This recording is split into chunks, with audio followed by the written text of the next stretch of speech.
welcome back.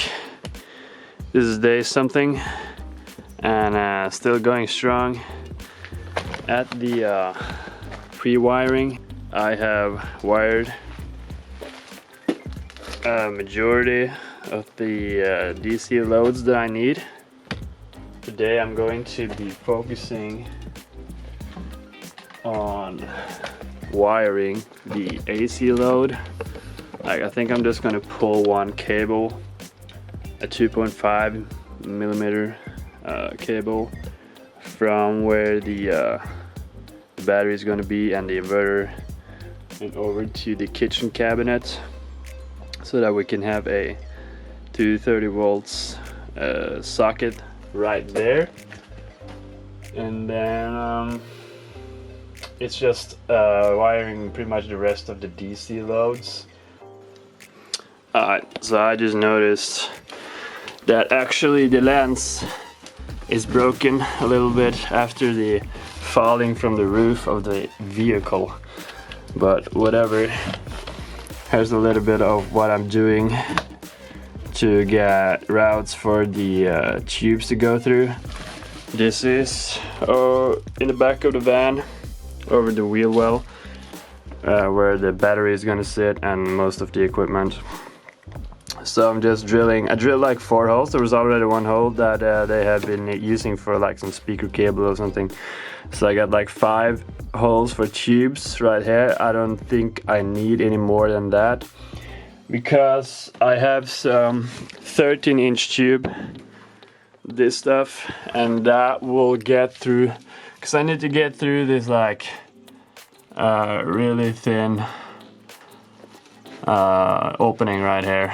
And like yesterday I drilled open one, but you know, I end up damaging like all around here as well, so I'm like, I don't really want to take any more of those, and it's also not really necessary because I can just use this shit for like the thinner cables. But I just kind of want some tubes because I like to have tubes. That's how I work in, you know, houses, installation in houses. We always use this K tubing, and yeah, they're just really nice to have, because if you have a bunch of them, you have different opportunities later for just putting cables in. And you know, if I put one over there in one of those wells, I know I can just drill a hole and grab the tubing, put in the cable, and add the equipment I want. So it's a really flexible way to do it. So I'm just gonna take one. I'm doing one right now that is going to be for the 12 volts plugs in the bench, and the black one is, you know, actually I think I'm gonna use the white one for the mains power, the 230 volts in the bench. I think I'm gonna have like a socket that you can put into the bench and then pop up, like a pop-up socket. And I'm gonna try and use this tubing for. Then I'm gonna have the black tubing as a reserve, because I can probably get two cables in it if I really wanted to. Not sure if it's necessary. And then I'm gonna add another one for just some USB sockets above the workbench, which I'm thinking about drilling out right here, somewhere around here.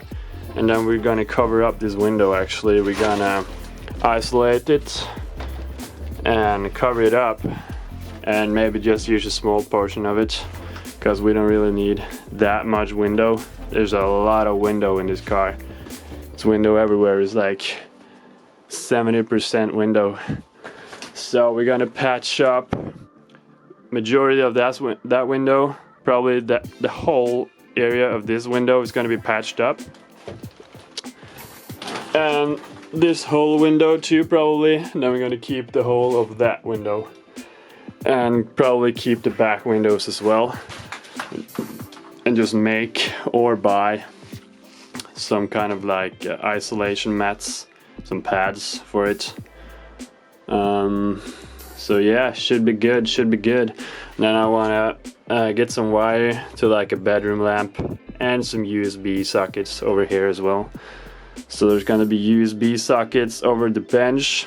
It's gonna be a pop-up 230 volts outlet, or maybe just like, maybe I use this and I install a pop-up socket with USB in it.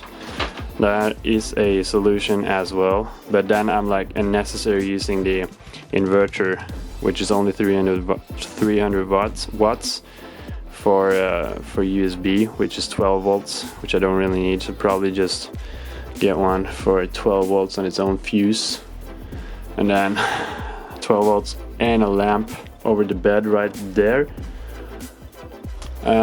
Just pull the cable for the downlights. I figure out I'm probably gonna go with downlights. I was kind of wondering about LED strips, but I don't really find it to be that beautiful when you have to, when you like most of the cases you will see a little bit of cable, and I just don't like it. But here we have the tubing for the lights above the workbench.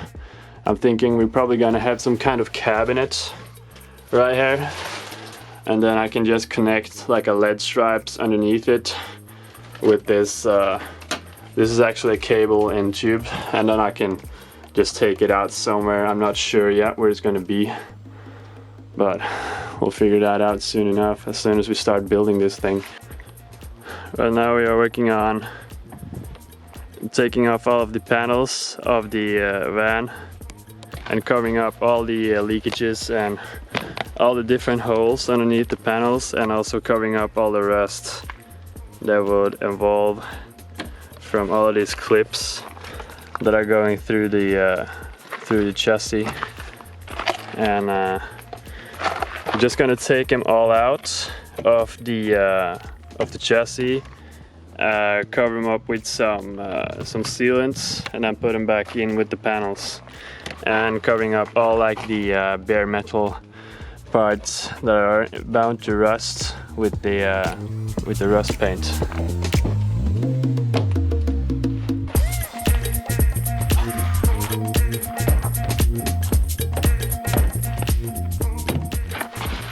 As I learned, Jonas, is that air is Your friend. isolating. Yes, it's your friend. Yeah. So you don't squish the isolation, because then you're ruining in the isolation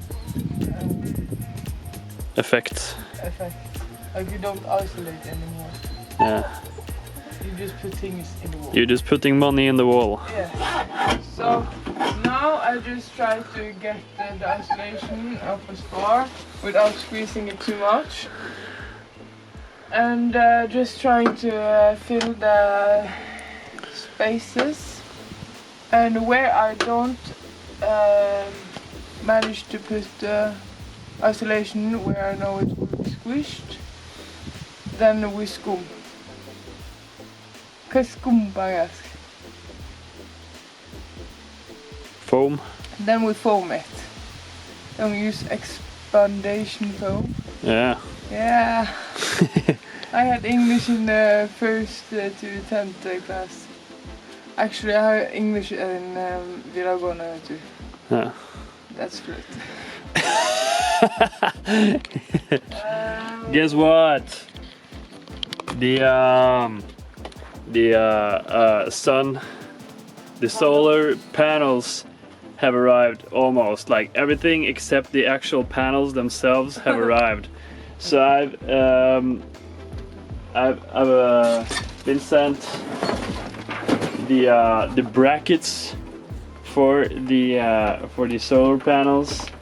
I've gotten this little thing with the cable that goes along with it. The actual solar panels or panel itself is coming in probably another package, hopefully soon, but we have to I'm going to have to watch some instruction manual or something to see where I'm supposed to connect this, so that I know where I want the cables to be, so that I can run the cables through the car right now and make everything ready to connect the solar. Let's go! Hey, yo, what's good? We are about to get going on these solar panels. In the first place, we are just going to be mounting the cable through the little cable channel that we got in the mail, because the actual solar panel itself hasn't arrived yet, but we could attach the brackets for it, although I don't know, I'm not exactly sure how to do it, because I now have the roof rack and I'm gonna attach the brackets on top of the roof rack somehow. I'm not sure if I want to put bolts through the roof rack, but if it comes down to it, that's just what we'll have to do. So yeah, attaching the roof rack, attaching the solar panel, I mean, and yeah, let's get going, man.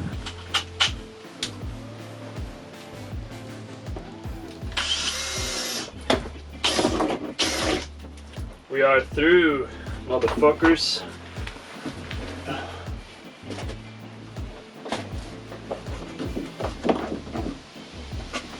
Yep, smooth. That is perfect. Just going to make that hole a little bit bigger.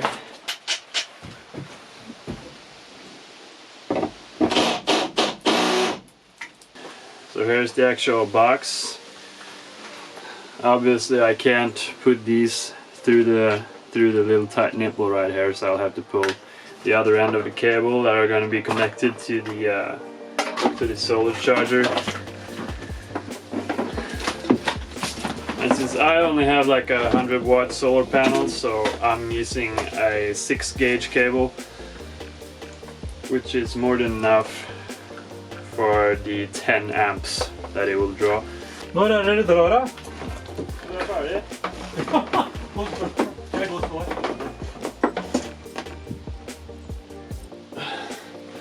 And there we have it. A proper seal. Now we're gonna use our sealant on top of that shit.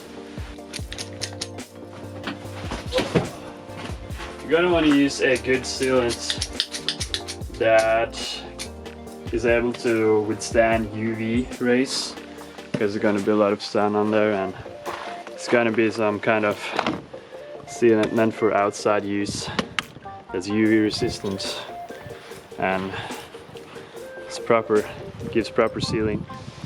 Just to make this isolation layer properly isolated, that this doesn't become a way for water to get in the vehicle.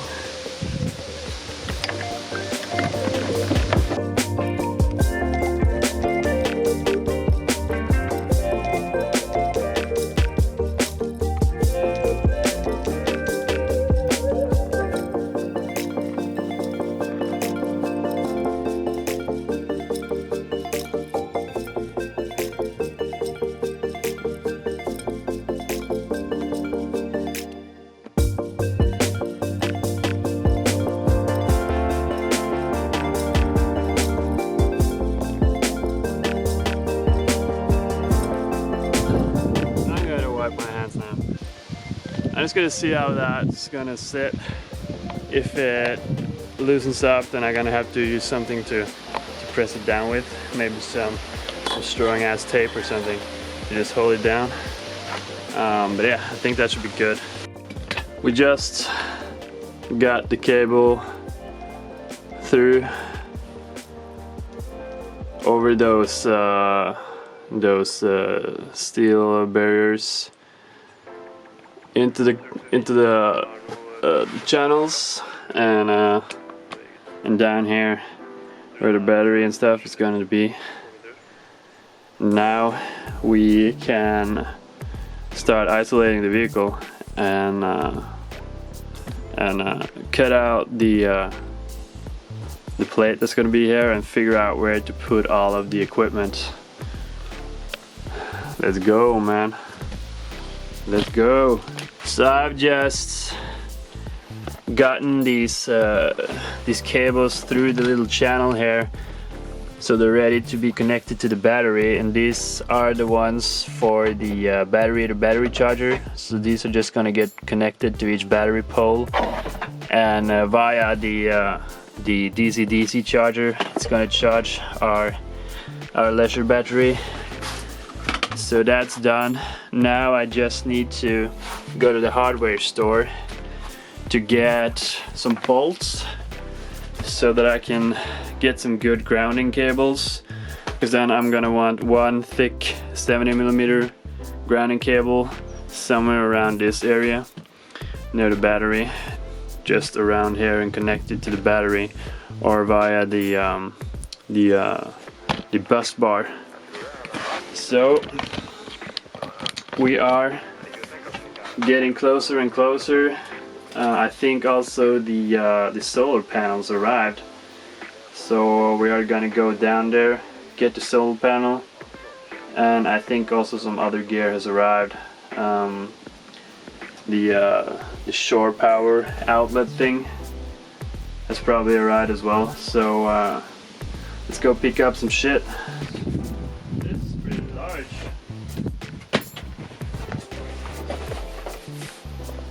This is a big ass solar panel, holy shit. Damn. I'm not 100% sure of how I'm going to mount this right now, but I think I'm going to have to slide one of the bars of the actual roof rack to fit the bracket for the solar panel.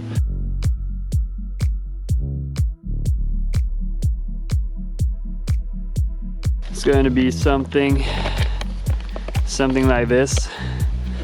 Then I'm trying to think of the best way to mount this one to the actual bars of the roof rack. I think the best option is to drill a hole and put a bolt through and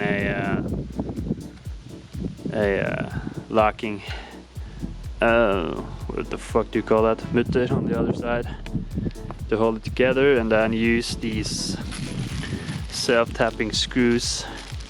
I don't know if I even want to use them, because it's just like self-tapping screws without any like support, whatever.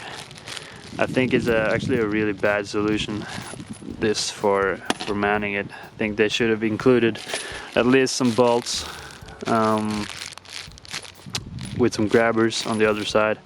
But whatever, we're gonna try and make it work. After seeing a couple videos on YouTube with a couple of very much better solutions than what I came up with in my own head, I decided I think I'm going to wait with the installing the solar panel, just because I might come up with a much better solution that doesn't involve drilling holes into the roof rack, because these aluminum rods are meant to be carrying some weights, and you're gonna just weaken them, and it's not the best way. You can make some better ways to mount it in a way that you don't have to actually permanently mount it, you know what I mean? Like, you can use a lot of different solutions to make a mount, so you can actually take off the solar panel, so you don't have to have it stuck there all the time. So I think I'm gonna take some time to just figure out what I'm gonna do with the solar panel. Leave it, at least I have it now, and I have the cable going through here. So now we can just start working on isolating the vehicle. I don't have a need for mounting the solar panel right now, and I think I'm not gonna make a hasty decision that I would regret, you know what I mean? So I'm just gonna take it chill, have the solar panel sitting in the living room, and figure out a better solution. Maybe I can order some stuff from the guys who actually sold me the roof rack, some kind of way to mount it with like something that goes around the aluminum rods. I think that would be a much better idea. So we'll just see what we come over.